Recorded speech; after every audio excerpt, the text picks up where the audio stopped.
So hello everyone. आज जो हम लोग पढ़ने वाले हैं वो है the room on the roof. ये नॉवल लिखा गया है रस्किन बॉन्ड के द्वारा। सो फर्स्ट ऑफ ऑल हम लोग ऑथर के बारे में पढ़ते हैं। ऑथर का जन्म 19 मई 1934 के कसौली में हुआ था। ये एक फेमस इंडियन इंग्लिश राइटर हैं। इनके स्टोरीज़ जो हैं वो मोस्टली होते थे about nature, hill and simple lifes. इनका जो फर्स्ट नावल है वो है the room on the roof, जिसे इन्होंने 17 ईयर्स की एज में लिखा था और इसी नावल को हम लोग अभी डिस्कस करने वाले हैं। इनकी राइटिंग्स जो थी वो मोस्टली सिंपल लैंग्वेज में हुआ करती थी ताकि लोग उसे इजीली समझ सकें। और इन्होंने काफ़ी सारी चीज़ें लिखी हैं जैसे शॉर्ट स्टोरीज़, नावल, ऐसे एंड चिल्ड्रंस बुक। ना हम इसके अगर कैरेक्टर्स पे आते हैं तो इसके कुछ मेजर कैरेक्टर्स हैं जिसे हमें डिस्कस करना पड़ेगा। वो हैं रस्टी। रस्टी जो कि इस नावल के मेन कैरेक्टर हैं। रस्टी एक ऑर्फन एंग्लो इंडियन बॉय हैं जो कि जिनके पेरेंट्स का बहुत पहले डेथ हो चुका है। वो अपने एक गार्जियन अंकल जिनका नाम मिस्टर हैरिसन है उनके साथ रहते हैं, जो कि बाय नेचर बहुत स्ट्रिक्ट, बहुत कंट्रोलिंग है। रस्टी अपने लाइफ में फ्रीडम और फ्रेंडशिप चाहता था क्योंकि उसके जो गार्जियन अंकल थे वो बिल्कुल ही स्ट्रिक्ट नेचर के थे और वो ब्रिटिश रूल्स एंड रेगुलेशंस को फॉलो करते थे। वो कभी भी रस्टी को अलाउ नहीं करते थे कि वो इंडियन लोगों के साथ मिक्सन अप हो। सो रस्टी का जो मेन एम था अपने लाइफ में वो ये था कि वो इंडिपेंडेंट होना चाहता था। और स्टोरी के एंड में हम लोग देखेंगे कि वो घर से भाग भी जाता है इसी सारे चीज़ों के लिए। मेन जो नेक्स्ट जो कैरेक्टर है वो है मिस्टर हैरिसन। ये गार्जियन हैं रस्टी के, जो कि बाय नेचर बहुत स्ट्रिक्ट, रूड एंड कंट्रोलिंग है। ये strictly British disciplines and authority rules regulations को मानते हैं, जो कि बिल्कुल अगेंस्ट है इंडियन पीपल के, जो बिल्कुल मिक्स नहीं होने देते थे रस्टी को इंडियन पीपल्स के साथ। और यही सबसे बड़ा रीज़न था कि रस्टी बहुत अकेला फील करता था क्योंकि उसके पास कोई फ्रेंड्स, कोई क्लोज सर्कल्स, कोई क्लोज वंस थे ही नहीं जिसके साथ वो अपनी फीलिंग्स को शेयर कर सके। नेक्स्ट कैरेक्टर है सोमी। सोमी जो है वो रस्टी का बेस्ट फ्रेंड बन के सामने आता है, जो कि काइंड हार्टेड, बहुत फ्रेंडली और बहुत हेल्पफुल नेचर का एक लड़का है, जिसने रस्टी को उस टाइम भी सपोर्ट किया था जब रस्टी घर छोड़कर निकल गया था। और उसे वो इस हद तक सपोर्ट करता है कि उसके लिए एक घर ढूंढ के देता है, एक नौकरी ढूंढ के देता है, ताकि रस्टी एक इंडिपेंडेंट लाइफ जी सके, एक फ्री लाइफ जी सके। नेक्स्ट कैरेक्टर है रणवीर। रणवीर एक पंजाबी बॉय है और as we know that Punjabi लोग जो होते हैं वो थोड़े एनर्जेटिक और बहुत जॉली नेचर के होते हैं। तो रणवीर भी बहुत एनर्जेटिक और बहुत जॉली नेचर का एक लड़का था, बहुत चेयरफुल नेचर का एक लड़का था। नेक्स्ट जो कैरेक्टर है वो है किशन। किशन एक यंग बॉय है जो कि जिसको रस्टी पढ़ाने वाला है, जिसे हम स्टोरी में देखेंगे। इसको ही रस्टी इंग्लिश पढ़ाने वाला है। और ये जो यंग बॉय है ये बहुत केयरलेस लाइफ जीता है, बट काफ़ी डिसिप्लिन्स मेंटेन करता है। और रस्टी इसका ही स्टोरी के एंड में देखेंगे कि किशन का ही गार्जियन बन के रस्टी सामने आता है। नेक्स्ट जो कैरेक्टर है वो है मीना।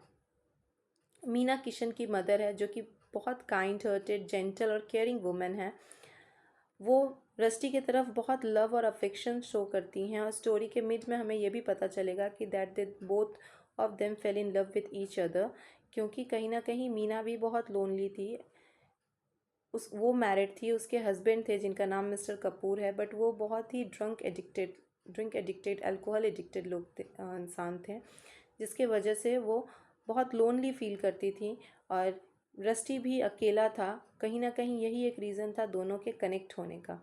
तो दोनों एक दूसरे के इमोशनल पिलर्स बन के सामने आते हैं। नेक्स्ट जो कैरेक्टर है वो है मिस्टर कपूर। मिस्टर कपूर जो हैं वो किशन के फादर हैं, जो कि बहुत केयरलेस, बहुत इर्रेस्पॉन्सिबल एक पर्सन है, जो बहुत ज़्यादा ड्रिंक करते थे, अपनी फैमिली की ड्यूटीज़ को इग्नोर किया करते थे। नाउ ये जो है इस नॉवल के कुछ मेजर कैरेक्टर्स हैं जिसे आप चाहो तो लिख सकते हो। सो हम इसके समरी पे आते हैं। इसके समरी में आते हैं। रस्टी एक 17 ईयर्स के एंग्लो इंडियन बॉय है, जो ऑर्फन है, जिनके पेरेंट्स की काफ़ी पहले डेथ हो चुकी है, जो देहरादून में एक अपने गार्जियन अंकल मिस्टर हैरिसन के साथ रहते हैं। और मिस्टर हैरिसन रस्टी के फादर के कज़न ब्रदर हैं। मिस्टर हैरिसन बाय नेचर बहुत स्ट्रिक्ट, कंट्रोलिंग एंड समटाइम बहुत क्रूअल टाइप के पर्सन थे, जो कि ब्रिटिश रूल्स को बहुत स्ट्रिक्टली फॉलो किया करते थे। और वो कभी भी रस्टी को अलाउ नहीं करते थे कि वो किसी इंडियन बच्चों के साथ घुले मिले। और यही सबसे बड़ा रीज़न था कि रस्टी बहुत अकेला रहता था, बहुत लोनली फील करता था, क्योंकि उसके पास कोई फ्रेंड नहीं थे जिसके साथ वो अपनी बातों को शेयर कर सके। रस्टी एक बहुत अनहैप्पी लाइफ जी रहा था और उसे अपने लाइफ में फ्रीडम और फ्रेंडशिप की बहुत ज़्यादा ज़रूरत थी, क्योंकि वो बहुत बाउंडेड फील करता था खुद को। एक दिन रस्टी सीक्रेटली घर से बाहर निकलता है और इंडियन बाज़ार में घूमने जाता है, जहाँ के एटमॉस्फेयर को वो बहुत पसंद करता है। उसे बहुत फ्री फील होता है वहाँ जा कर के।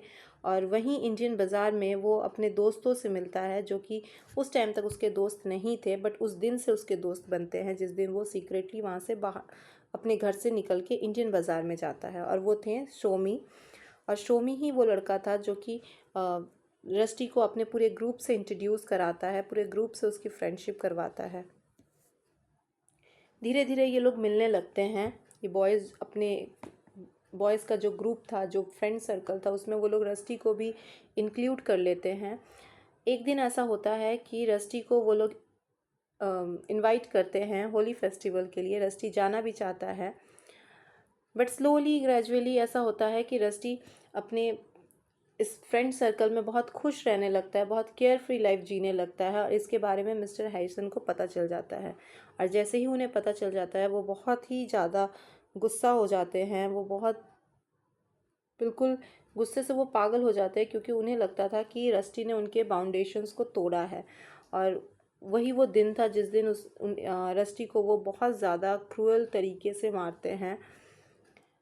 और यही वो दिन था जिस दिन रस्टी खुद को फ्री कर लेता है। रस्टी ये डिसाइड कर लेता है कि वो उस घर में अब नहीं रहेगा। वो वहाँ से निकल जाता है, मिस्टर हैरिसन के घर से वो निकल जाता है। और पूरी रात वो घर के बाहर एक पेड़ के नीचे गुजारता है। नेक्स्ट डे जब शोमी उसे देखता है कि वो बाहर है, तो as a friend, as a best friend वो उसकी हेल्प करता है। वो उसे सबसे पहले अपने घर लेकर जाता है, जहाँ वो उसे खाना ऑफ़र करता है, साफ़ कपड़े ऑफ़र करता है। उसके बाद, क्योंकि शोमी भी जानता था कि रस्टी को अगर अकेले रहना है तो उसे अपनी अर्निंग बनानी पड़ेगी, ताकि वो अपने लाइफ को पीसफुली, फ्रीडम के साथ, केयर फ्री तरीके से रह सके। तो उसे अच्छे कपड़े देने के बाद, उसे फीड करने के बाद, ये लोग दोनों वहाँ से निकलते हैं जॉब सर्च के लिए। ऑल दो रस्टी के पास फ़िलहाल कुछ भी नहीं था, बट ये वो टाइम था जब रस्टी खुद को बहुत इंडिपेंडेंट, बहुत फ्री फील कर रहा था फॉर द फर्स्ट टाइम। क्योंकि इसके पहले वो खुद को हमेशा बहुत बाउंडेड फील करता था। उसे ऐसा लगता था कि उसे हमेशा किसी की न किसी की रिस्ट्रिक्शन में, नॉट किसी की, मिस्टर हैरिसन के रिस्ट्रिक्शंस में रहना पड़ रहा था। सो सोमी उसे हेल्प करता है, उसे एक जॉब दिलवाता है as a tutor, as a teacher of Kishan, जो कि किशन जो एक इंडियन बॉय था, वहाँ पर Rusty as a tutor join करता है, जहाँ उसे रहने को घर भी मिल जाता है और उसकी अर्निंग भी होने लगती है।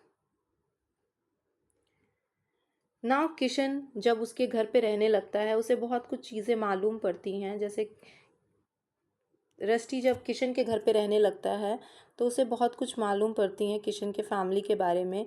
दैट सबसे पहले उसे ये पता चलता है कि किशन के फादर मिस्टर कपूर जो हैं, ये बहुत केयरलेस टाइप के पर्सन हैं, जो अपनी फैमिली के रिस्पॉन्सिबिलिटीज़ को कभी भी ध्यान नहीं देते हैं। और ये मोस्ट ऑफ द टाइम ये ड्रिंक करके ही रहते थे, मिस्टर कपूर। और यही सबसे मेन रीज़न था कि मीना भी अपने लाइफ में बहुत लोनली रहती थी, क्योंकि उसका जो पार्टनर था वो कभी अपने रिस्पॉन्सिबिलिटीज़ को समझ ही नहीं पाया था। और यही वो रीज़न था कि मीना एंड रस्टी के बीच एक इमोशनल बॉन्ड कनेक्ट बन जाता है। दोनों एक दूसरे को पसंद करने लगते हैं, और दोनों by the passage of time दोनों एक दूसरे के इमोशनल पिलर्स बन जाते हैं ना। अब जो टाइम था, रस्टी को लगता था उसके पास सब कुछ है। उसे उसके पास उसे उसका उसकी इमोशनल बॉन्ड शेयर करने वाली एक पार्टनर मिल गई थी। उसका अपना अर्निंग था, उसका अपना, उसे रहने को एक घर मिल गया था, उसके पास फ्रेंड्स थे। नाउ रस्टी को ऐसा लगता था कि उसकी लाइफ कंप्लीट हो चुकी है। और स्लोली रस्टी को इंडियन कल्चर, इंडियन ट्रेडिशंस भी बहुत पसंद आने लगे थे। रस्टी अपने लाइफ में बहुत कॉन्फिडेंट और बहुत इंडिपेंडेंट एंड मैच्योर फील करने लगता था। बट एक ट्रैजिक इंसिडेंट होता है जिसके बाद रस्टी अगेन टूट जाता है। मीना अपने हस्बैंड के साथ दिल्ली गई होती है जॉब सर्च के लिए अपने हस्बैंड के। वहीं एक ट्रैजिक इंसिडेंट होता है जहां एक एक्सीडेंट में मीना की डेथ हो जाती है। और ये न्यूज़ मिलते ही रस्टी बहुत लोनली, बहुत सैड फील करने लगता है। वो बिल्कुल पूरे तरीके से टूट जाता है फिर से। ना रस्टी ये डिसाइड करता है कि वो यहाँ से निकल जाएगा, वो इंडिया छोड़ के चला जाएगा और इंग्लैंड जाकर अपनी न्यू लाइफ स्टार्ट करेगा। बट न्यू लाइफ स्टार्ट करने के पहले रस्टी डिसाइड करता है कि वो एक लास्ट बार किशन से मिलेगा, जो कि मीना के डेथ के बाद अपनी आंट के साथ हरिद्वार जा चुका था। सो जब वो किशन से मिलने जाता है हरिद्वार, तो उसे पता चलता है कि किशन जो है वो थिफ बन चुका है और वो मोस्ट वांटेड थिफ है बाय द पुलिस। ये सब देख के रस्टी को बहुत ज़्यादा गिल्टी फील होता है और वो डिसाइड करता है कि वो किशन को कुछ एडवाइसेस देगा। जब वो किशन से मिलता है, रस्टी एडवाइस देता है कि उसे एक ऑनेस्ट लाइफ जीना चाहिए और किशन भी उसके एडवाइस को मानता है। और at the end of the novel हम लोग ये देखते हैं कि दोनों डिसाइड करते हैं that both of them will again shift to the Dehradun, और जिस रूम में वो रहा करते थे उसी रूम में जाके अपने न्यू लाइफ को वो स्टार्ट करेंगे। तो इसी के साथ ये स्टोरी ख़त्म होता है। अब आते हैं इसके क्वेश्चंस के पार्ट में। ये क्वेश्चंस जो हैं बहुत इंपॉर्टेंट हैं आपके ग्रेजुएशंस के लिए एज वेल एज आपके मास्टर्स के लिए। आप चाहो तो इन क्वेश्चंस को लिख सकते हो, आंसर प्रिपेयर कर सकते हो। नाउ द फर्स्ट क्वेश्चन जो है वो है analyse the novel as bildungsroman. इस नावल को आप बिल्डिंग्स रोमन कैसे बोल सकते हो? Now the word bildungsroman का मतलब क्या होता है? एक कैरेक्टर जो मेन कैरेक्टर है उसके कैरेक्टर डेवलपमेंट में इनिशियल से लेकर के एंड ऑफ द स्टोरी तक उसके कैरेक्टर में क्या क्या चेंजेस आए हैं, पॉजिटिव चेंजेस, क्या क्या डेवलपमेंट आया है, ये बिल्डिंग्स रोमन में आता है। Question 2, discuss colonial and post colonial identity issues in the novel. यहाँ पे आप ये बताओ कि कॉलोनियल टाइम जब ब्रिटिश हम पे रूल करते थे और पोस्ट कॉलोनियल जब ब्रिटिश का रूल ख़त्म हो चुका था, यहाँ पे क्या इश्यूज थे। तो हम देखेंगे ये स्टोरी जब जिस टाइम की है उस टाइम में ब्रिटिश हमारे ऊपर रूल नहीं करते थे, बट स्टिल मिस्टर हैरिसन जो हैं वो इंडियंस को हेट करते थे। तो उनकी मैंटेलिटी अभी भी कॉलोनियल पीरियड की चल रही थी। नेक्स्ट क्वेश्चन है examine the psychological conflict in Rusty's character. Rusty के कैरेक्टर में क्या क्या कॉन्फ्लिक्ट है? एट फर्स्ट रस्टी जो है वो बहुत रिजर्व टाइप का था क्योंकि वो बहुत स्ट्रिक्ट एक गाइडेंस में रहता था।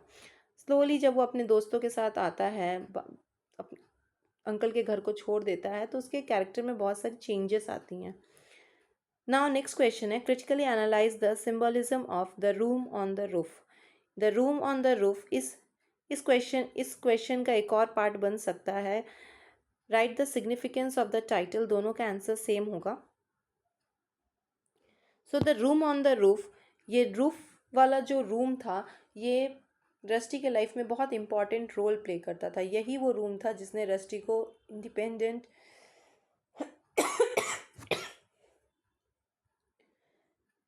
No sorry for my voice, यही वो रूम था जिसने रस्टी को इंडिपेंडेंट बनाया था।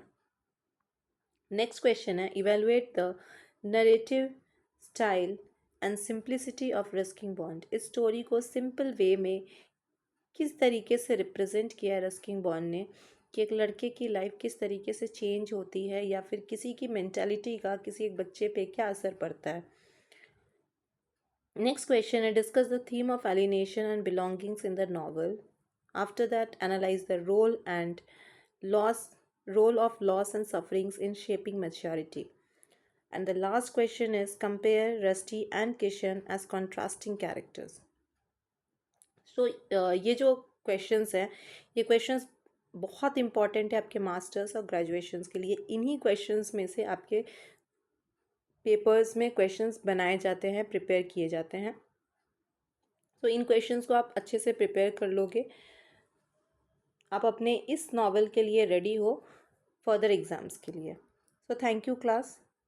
मिलते हैं नेक्स्ट वीडियो में नेक्स्ट क्लास के साथ। अगर आपको वीडियो अच्छी लगी हो तो चैनल को लाइक करें, सब्सक्राइब करें।